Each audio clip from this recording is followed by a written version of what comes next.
You could do a counter offer if you like, though, or you can try another offer. I will trade the Marnies, but yeah, not for that little stuff. Sorry. Gengar. Yeah, Gengar's another good one. Hatterene is a witch. What do we got? Oh, look at this. Oh, I already have these. Thank you, Phoenix, but yeah, I've already been gifted these before. Yeah, see? Thank you, though. Unless you want to give them to me and then I can give them away, if you want to do that. Is that, I mean, if you'd rather do that, I have no problem doing that. Then we can just dish these out. In fact, what we could do, if I do accept this, is I can give one person the sleeves and somebody else the deck box. Just to kind of spread the wealth around. We can do that, Phoenix, if you want. Yeah, we can probably do that.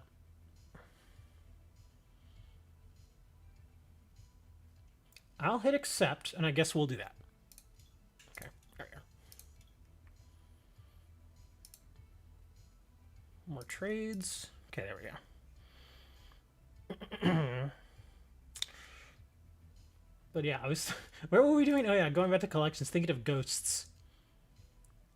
Yeah, that is kind of weird that I can't just look for ghosts.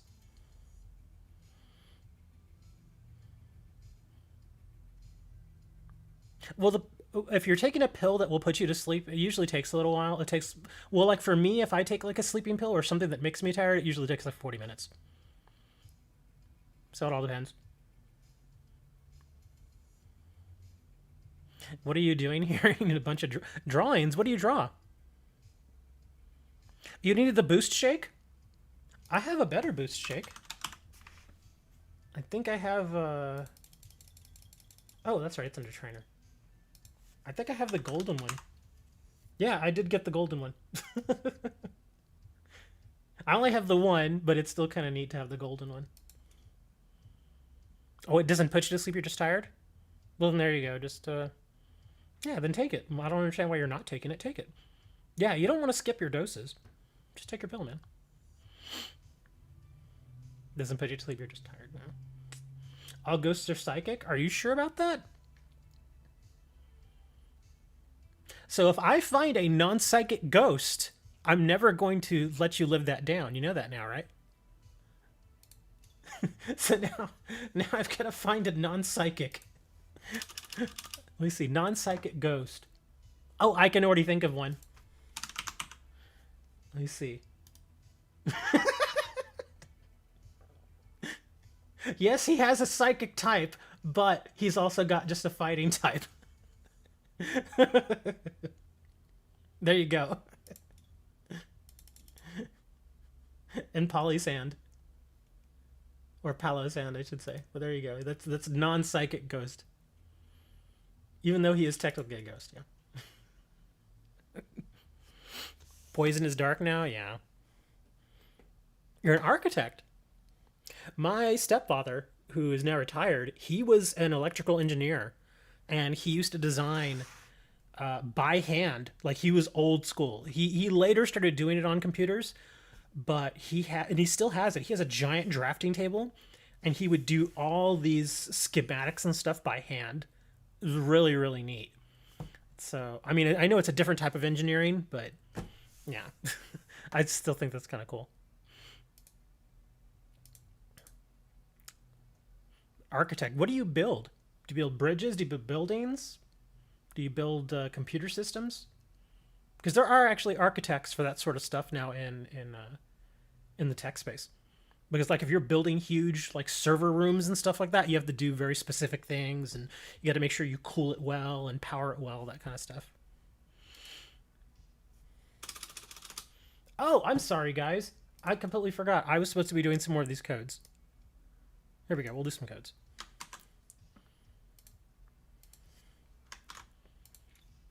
Mantine.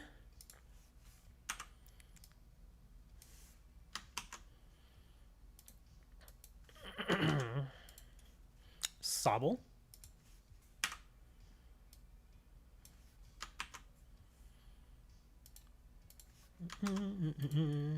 Oh, there you go. Look, there's one of the decks that I say occasionally come out here. Raichu GX deck. I'm not going to claim that for myself. I've got a few. But whoever grabs that, congratulations. That's an entire deck. And again, it's not a great deck, but it's got some usable cards in it. So there you go. Raichu GX deck. You found something for me to 3D print for a video in a couple of months? How long is it going to take? Like, most of my 3D prints only take like an hour. I think the longest one I did was the Bulbasaur one. The Bulbasaur one was like an hour and 40 minutes, and I had to cut that down. For a doctor with 3 kids? Oh, you work on a particular house. Oh, okay. Zoroark. It'll make sense when you see it. I imagine it's several pieces. Is it several pieces? Because some of the really large ones, because you can, like, all the ones I've been doing lately have been pretty tiny. Like the little Bulbasaur one, I actually have it in my hand right now. It fits in my hand. So it's pretty small. It's only, like, I think, like 20-something grams. And even my little pot of greed, which I have right here too, is actually smaller than Bulbasaur. He's like 17 grams. But that's pretty much the extent of how large I make them. And they both look pretty good. But yeah, there are some huge ones out there that are like a foot or 2 feet tall. And you have to do it, you have to do them in pieces. Sil Valley. Check Discord? Okay. Speaking of Discord here, let me share that. For those of you who want to join with the rest of us, we do have a Discord. There's the link right there. And I also have a card store. I might as well do the plugs right now. I also have a card store where I sell cards, the actual physical cards. There it is, cards.slimward.com. That is my card store. I have over 23,000 cards in stock. Pokemon, Yu-Gi-Oh!, Magic the Gathering, Force of Will, Weiss Schwartz. We're now doing Flesh and Blood. We have Flesh and Blood stuff now. And soon, apparently, we're going to have some Vanguard. So there you go. You just joined. How have you not joined before, Aaron? How have you not joined before? Oh, that looks cool. I see it. Now I see what you mean by a couple months. Okay. Apparently there is a Starmie Christmas tree topper. The only bad thing is that I don't get a Christmas tree.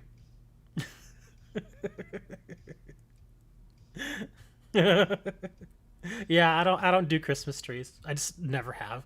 I think the last time I did a Christmas tree was like 2004, and that's when I was married. And I only did it because I know my wife wanted one. But yeah, but it's still kind of neat. I would have to paint it though. And even this one, let me take a look here. Is this one large enough to where it has to? I think this one is big enough to where it has to come in pieces.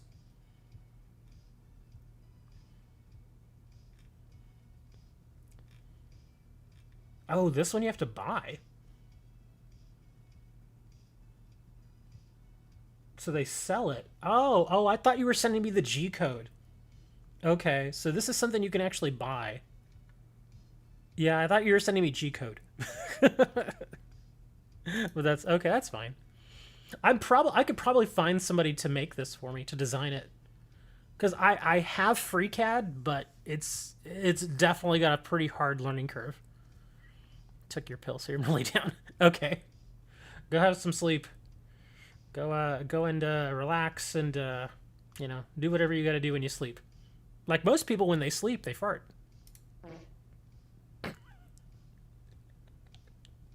Seriously. Everybody has farted in their sleep. Everybody. And I've made the joke because I know my ex-wife. Yep. She'd be out like a light, and I'd be like, because we always worked different shifts. She would work the first shift, and I usually work the second or third shift at my job.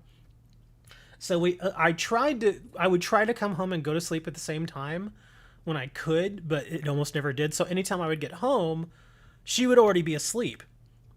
And so I'd go and, take a shower and go lay down in bed, and she's already been out for like 2 hours, and then suddenly it's like... And I'm just like, dude, what are you doing, man? And at first I was just like, oh, she farted. Okay. And then they just got worse. It was like, what is happening?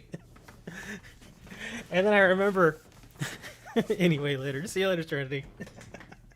And then later, in the morning, we'd get up. I'd be like, man, you were farting in your sleep last night. She's like, no, I wasn't. I'm like, yes, you were.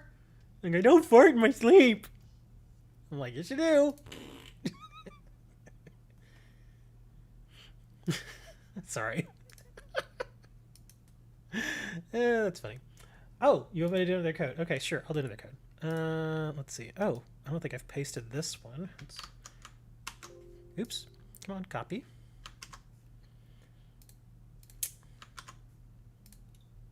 Terrakion. There you go. Fighting and dark deck versus ghost and normal. Too much. It's never too much information. Especially when it's silliness between a husband and a wife. Seriously, for those of you who are younger, you will never know the weird things that happen in marriage. Because when you get married to somebody, it's like, okay, you've pretty much committed that you're going to be with that person for a long time. Doesn't always work, obviously. But when you've been married several years, yeah, the inhibitions come down, and like stuff that you wouldn't do like when you were dating, nobody cares anymore. Really, nobody cares. Because once you've known somebody for like 10 years, you're like, It's like sitting at the table eating dinner or something. So, how was work today? It was all right. I had to go and talk to the boss about this, and then he said, and you just keep talking.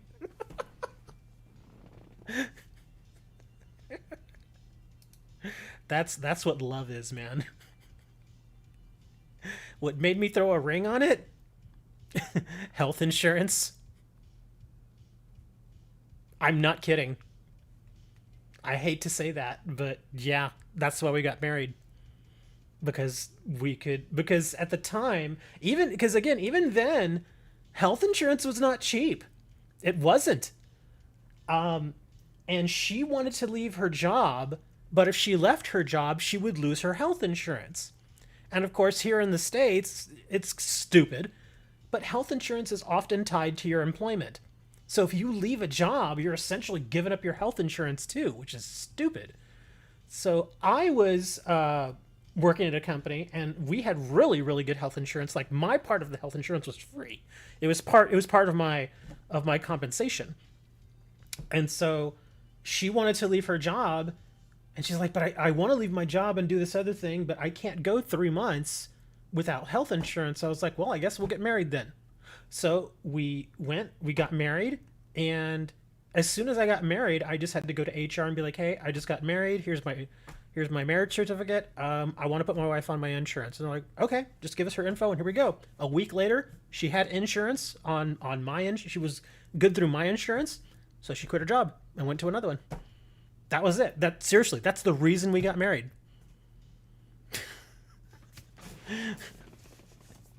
I mean, don't get me wrong. I mean, I liked her too, but seriously, had that not come up, we probably wouldn't have gotten married. But yeah, that's what pushed us to it. It's kind of silly. Yeah, it is.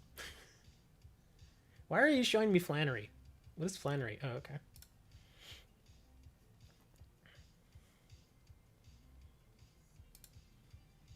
Let's see, who do we got? Phoenix. Phoenix, weren't you in here before?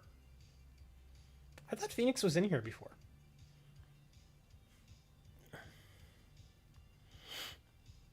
X always sleep under quilt. Favorite things to do. These times running to bed. You're doing the Dutch oven. That's what Moni specializes in. Seriously, I don't know what you all call it there, but here, whenever you go and you get under the blanket or whatever with your spouse, and they're like there under the covers and everything, you pull the covers over their head and then you fart and then you hold them there. That's called the Dutch oven. And I think the name comes from the fact that the Dutch are known for their cheese. And of course, cheese makes your, a little stinkier. So there you go. In the Dutch oven. They call it Dutch oven too.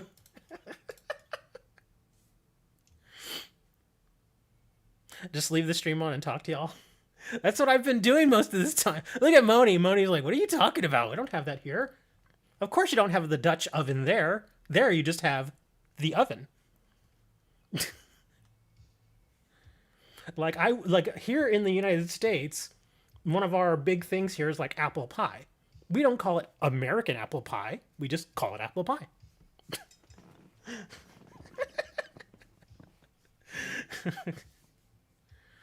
Yeah, Moni. It's when you break out the blue cheese farts.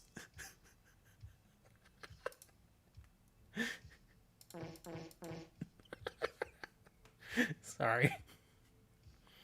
Dre's looking at me funny, man. Dre's like, dude, what you been smoking, man?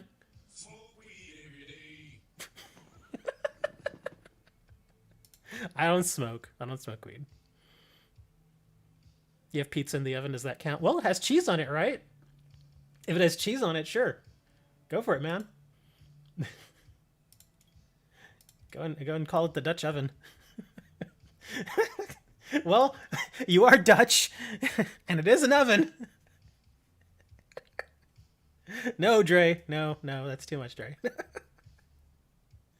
Where was I going? Oh, I was going to go do some more codes for y'all. While I'm just kind of talking about stupid stuff, I'm just throwing codes out at this point. See, this is what I'm saying. Y'all hang out here long enough, we start talking about really weird stuff, and then I just start throwing codes on the screen. There you go, apple pie, Appleton.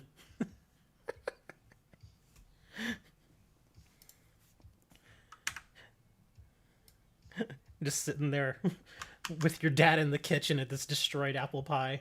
We'll just tell your mom that we ate it all. Oh, there you go. Look, Gyarados GX deck. There you go, another deck. Nice. That has a Cherish Ball in it.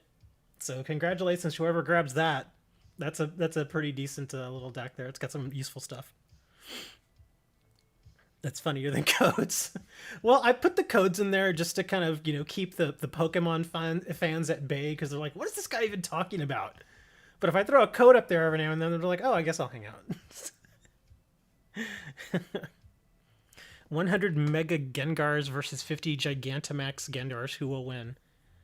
I have no idea. How big are the Mega Gengars? I have no clue. Do they fart? Gengar, calm down. At least it's not the turkey. And the last time I got my ex-wife in a Dutch oven, she got really upset. She was like,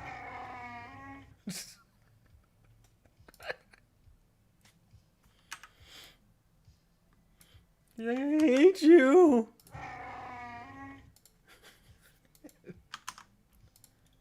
Oh my gosh, look, a Raichu GX deck. What is going on?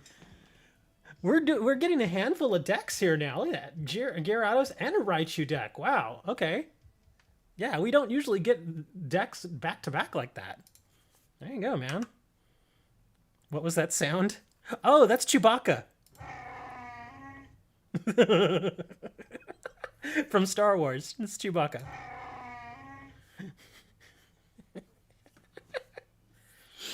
I gotta be careful, though. I can't make Chewbacca roar too much, because then the FBI will show up.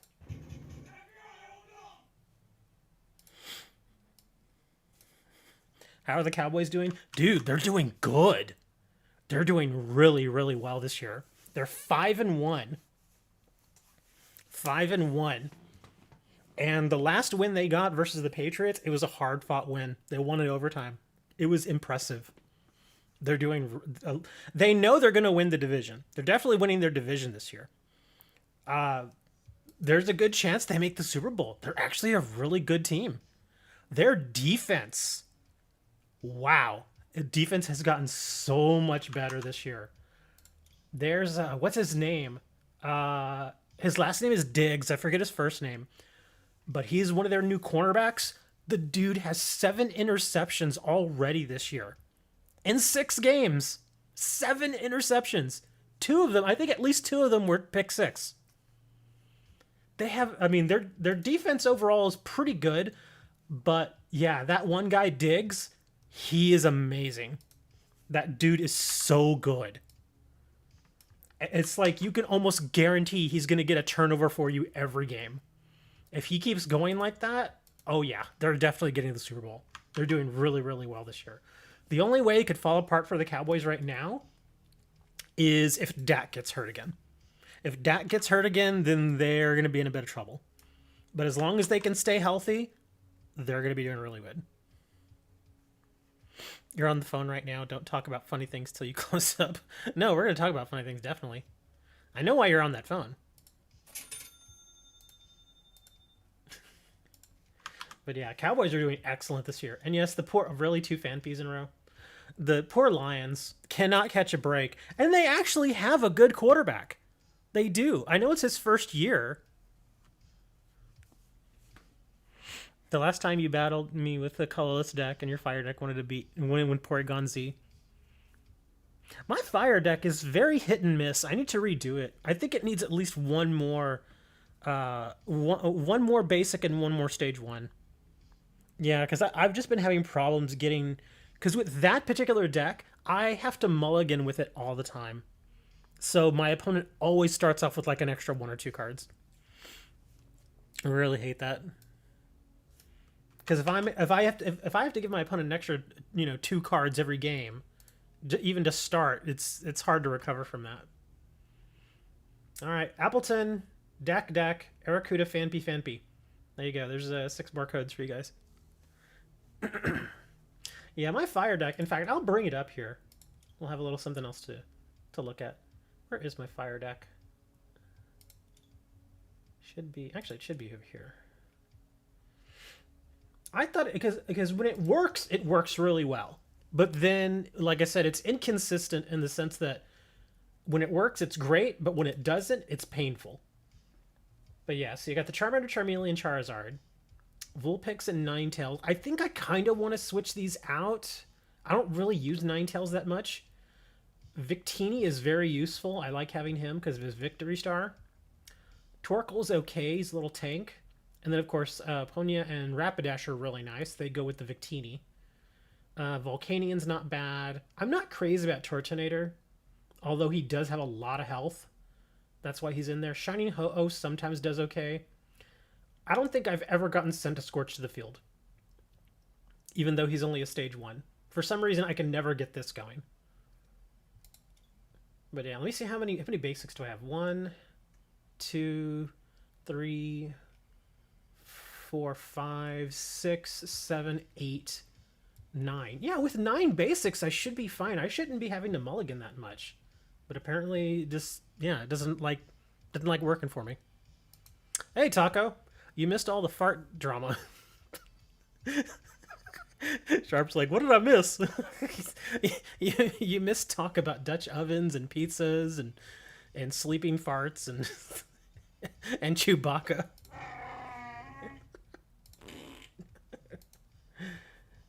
Yeah, I was never crazy about Scentiscorch and Sizzlepeat. I just kind of put them in because I didn't really have anything else. If there's anyone that I would probably take out, it's probably Torkoal. I just don't feel like he really does much for this deck. There are better options, I think. But I built this in like 30 minutes, so yeah, I just kind of threw stuff together. The Charizard's actually nice. When I can get this going, that's fine. Odd assortment of topics. Dude, we've been streaming for almost 3 hours. So yeah, lots of weird stuff. As far as trainers, Ordinary Rod, Great Ball, Escape Rope, Level Ball, Enhanced Hammer. I don't really know about... I think... Oh, now I remember. The reason I stuck this in here is because I've noticed that a lot of people play Special Energies in GLC. So this actually does make sense. Nest Ball, of course. Super Rod, Evo Soda, Quick Ball, Crushing Hammer, Evo Incense, Professor's Letter, Rare Candies, or just one Rare Candy, Tire Ball, Pokegear, Giant Hearth, Scorched Earth. I was about to say, where's my Welder? Okay, there he is. I was like, I know I have a Welder in here. Welder. The Breeder's Nurturing I'm not crazy about. Let's see. Bosses is fine. Ball Guy's fine. Marnie's fine. Brock is fine. And Avery. Peonia's good. Oh, I put the balloon in there because I didn't really know what else to do with it. But, oh, it could also because some of the Pokemon I stuck in there have a high retreat cost. So that's probably why I put it in there. But yeah, as far as these, I think the only one I'm a little questionable about is maybe the Breeder's Nurturing. But the rest of these seem fine. And then, of course, I've just got various energies. Mostly lots of basics, twin energies, double colorless, and heat energy.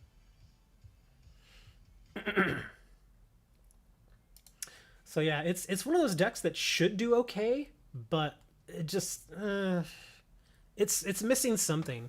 I can't think of what it could be. I guess I could probably just go through it right now. Let's see.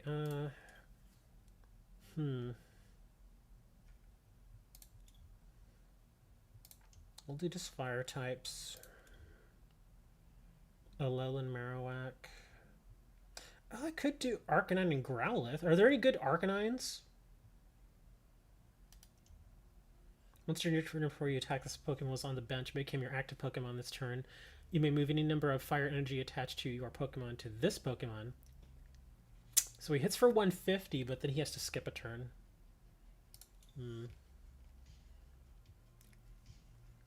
Maybe Blaziken. Oh, but he's a stage 2, so he would take a little time. I don't really want to do Score Bunny. Just not really a huge fan of him. Scentiscorch. Can't use any of those. Oh, Chandelures.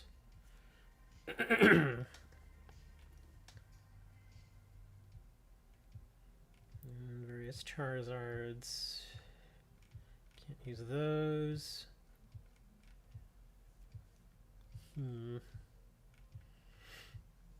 Well, maybe some of these Charmeleons have a little bit better, because the Charmeleon I have right now is pretty basic.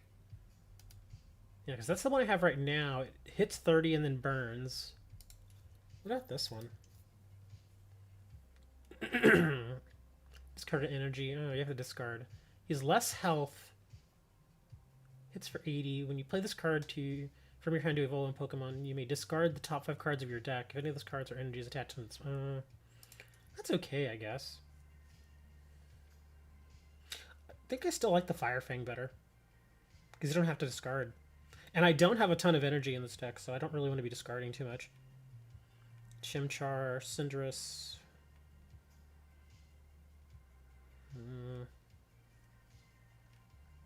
Combuskin. Oh, right. I forgot. Duramaka and Darmanitan. I forgot about these. Let's see what do we got here. Search your deck for fun energy, attach it to this Pokemon, then shuffle your deck. That's not bad. So 80, 10, and then 20. And then what's this guy do? Search your deck for 3 energy cards. Okay. Discard all fire energy from this Pokemon. Ugh. Not crazy about that.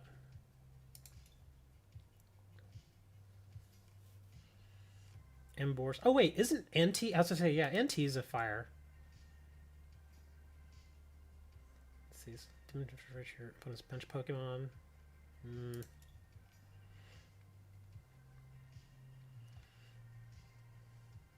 Fennekin's. I can't even do Flareon, which is unfortunate. I would love to do Flareon, but I can't. Can't do that in this format. Because I can't use Eevee in this. Oh yeah, Fletchinder. Oh, this guy takes waters. Darn it. I was gonna say, I actually like him, but he takes waters. Well, I could put waters in the deck, but then I'm changing things up a little too much. Yeah, it's a little too hard there. Oh, a Heat Rotom.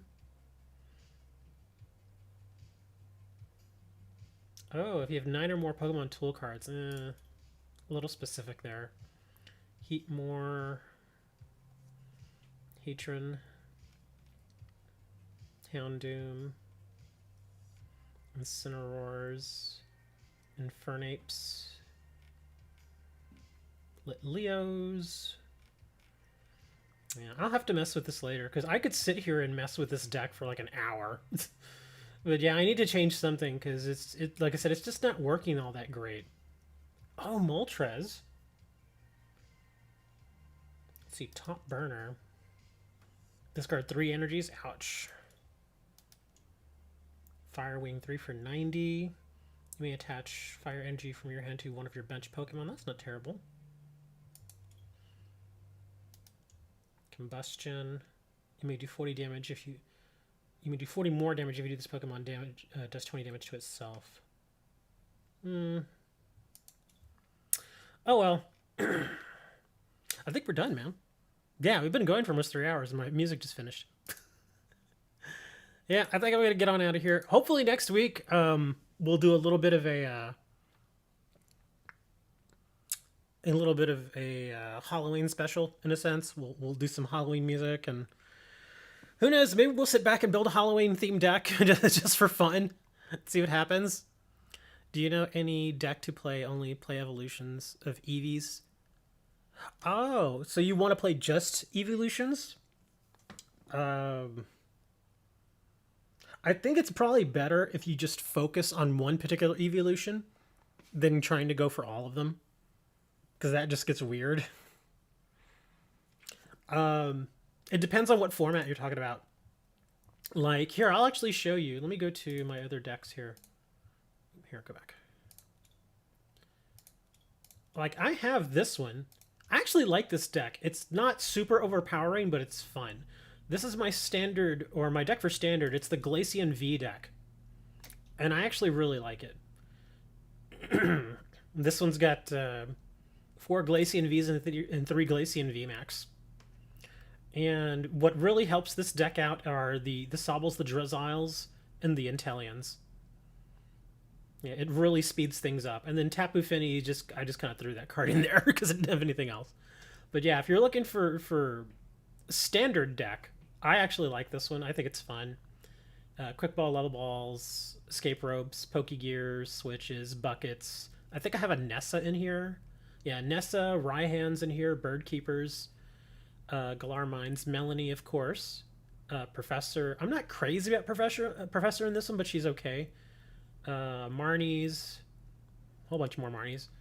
And then we got some Snowleaf badges, and then a bunch of energies. You'll copy that? I can send you a copy. I mean, if you really want it, I can, yeah.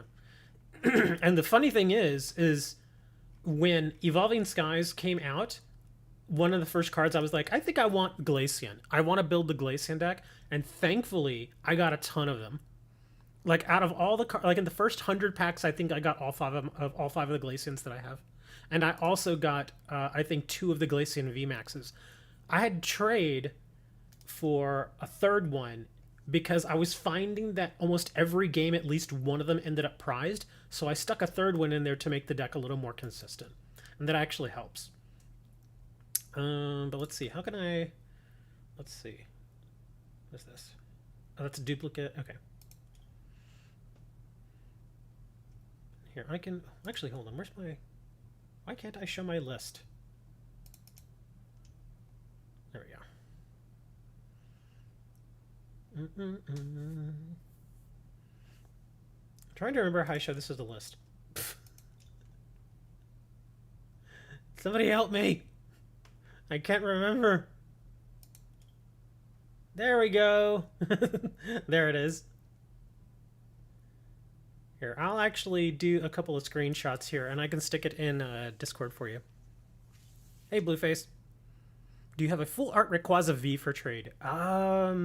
I do have one, but I'm not trading it. Glaceon is the trick. Yeah, Glaceon is the base for the he's basically the powerhouse of the deck. He's not super strong, but once you get him going, he's really good. He's the powerhouse, but the engine, I feel, is really in the Drizzile and the Inteleons. And I can tell you right now, these Drizziles and these Inteleons, if you don't already have them, the people who trade them to you are probably going to ask for a lot. Because both of these cards are really, really good. They're such good engines. Because this one allows you to search for 1 trainer. This one allows you to search for 2. So, yeah, it lets you dig into your deck really, really easily. So here, let me screenshot these, and I'll put them in Discord. Do you have Flameon? Or do you mean Flareon? Flareon GX? I probably do. Oh, you took a screenshot? Okay. Well, that's the top part of the deck here. I'll actually scoot it down a little bit, and you can get the last few cards there. There you go. Yeah, because I got the Melanies, the Nessas, the Professors, the Raihan. The Raihan I put in there after I initially built the deck. And he does okay. He's all right in this deck, but he is still a pretty strong card. The Snowleaf badges you definitely want to get, though, because that just helps. Because no retreat cost and no weakness. Very, very nice. The only reason the Galar Mine is in there is because I just wanted to throw in a couple of stadium cards. But the big supporters for this one I find are probably going to be Melanie. You definitely want to get the two Melanies. Nessa can come in very, very handy. Let's see. Marnie's kind of a staple for most decks. Professor's kind of a staple. Boss is kind of a staple too. But yeah, I think the bigger ones are probably going to be Melanie and Nessa.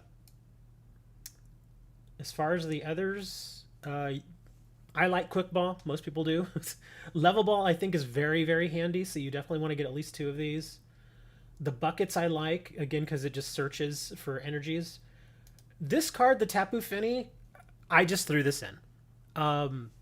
It's okay. It's fine. I threw it in because it's a basic and it has 120 hit points. So if I need to, I can just stick it out there and hopefully it can live for like a turn or two.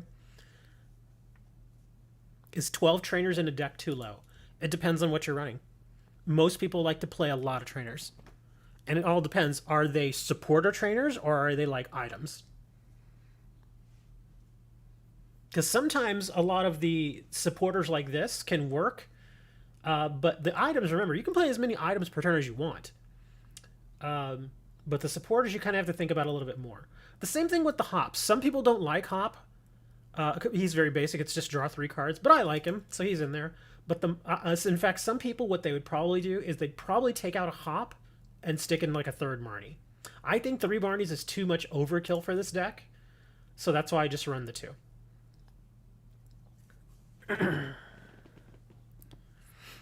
Yeah, this isn't, believe me, this is not set in stone or anything. So yeah, if you want to change it up a little bit, it's fine. The things that I would be comfortable telling you could change up, like I said, would probably be Hop and probably Tapu Fini. But as far as the stuff that you really want, I would say Melanie for sure. You definitely want at least a couple of Melanies because she's so damn good in this deck. Yeah, see, attach a water entry card from your discard pile to one of your Pokemon V if you do draw 3 cards. That's why she's great. She digs into the graveyard and then she gives you 3 cards. The Quick Balls are good.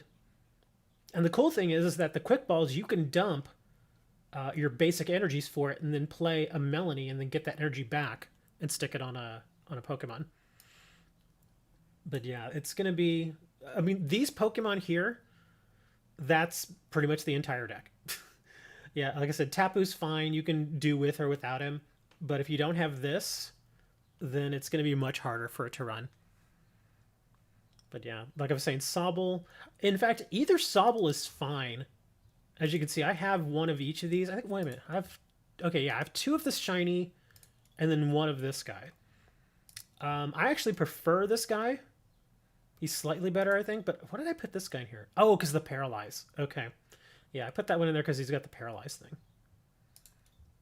But yeah, the Drizziles are must-haves and so are the Inteleons. Because those cards are just so darn good. And the great thing, again, Level Ball, if you want to actually find a way to stick another Level Ball in there, that's fine too. Because not only can they search Sobble, but they can search the Drizzile too. Flareon EX with the big eyes. I can look. Let me see, Flareon. I don't have a lot of older cards. When you said Flareon GX, I was like, I probably have that one. I don't know about Flareon EX, though. Oh, there you go. I actually do have one. Or 2 of them. But yeah, I've only got the 2, so I won't trade these, unfortunately. Yeah, I thought you meant the Flareon GX. Like this. But if this is the one you were talking about, actually, this is a nice card. So is that one. Yeah, not a ton of Flareons, but I do have some. See, what is that? 2016? What's that? Oh, okay. I was like, that's from XY. XY block. That is XY block, isn't it? Let me see. Yes, it is. Okay. And that's from, oh, it's from Generations. That's why I've only got 2. I was like, why do I have 2 of these? So these are from Generations. So yeah, these aren't all that easy to get anymore. GX is still playable. In expanded format, yes. In expanded format, you can still play with GXs and EXs. It's in standard format where the only stuff that's available for standard right now is pretty much just the Sword and Shield stuff. Sun and Moon recently, back in September, cycled out, so now that's considered expanded as well. The Flareon next to the red one with Jolteon. This one. Let's see, that's also from Generations. Yeah, same set. I think you can still get Generations packs. In fact, when I bought a bunch of the mystery codes that I usually give away, and this was several months back, so I don't know if they still do this or not. But probably I think it was probably back in like April or May. I bought a whole thing of it, I bought like 1,000 mystery codes, and within those 1,000 mystery codes, I must have gotten probably 40 or 50 Generations packs. Because there are certain codes, and I still occasionally get them, but not very often, where you'll get a particular promo, but with that promo, you'll get the promo card, you'll get a coin, and then sometimes you'll get additional cards on top of that, and then you also get like 2 Generations packs. This one I would not trade now, because I've only got the 1 copy. Yeah, usually my pretty hard and fast rule is if I have less than 4 of anything, like if I have 4 or less, then I won't trade them. But if I have more than 4, like this one I have 22, see that one's already marked. Because that one I have plenty. So I don't mind trading some of those. But I like to keep it placed at least the 4, just in case. But yeah, this is actually a really, really nice one. It actually makes me think of the Pikachu one too. Let me see if I can find it. Come on.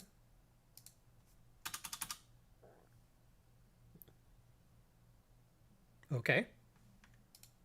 I think my game froze.